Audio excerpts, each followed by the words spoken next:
बघा माझ्याकडे काय आहे, गावरान आवड. उफ, एवढी आंबट आहे का ही? बघा बघा माझं तोंड कसं झालं. थांबा थांबा, असं नाही खायचं, मी सांगते कसं खायचं.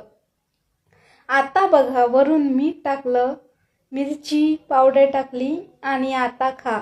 आहा, एक नंबर टेस्टी.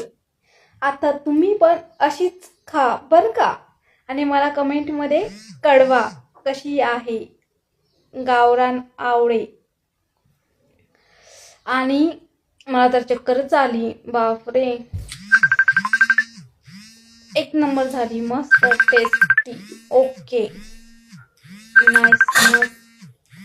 तुम्ही पण अशीच करून खा आणि मला कमेंटमध्ये कळवा आणि फॉलो करायला विसरू नका.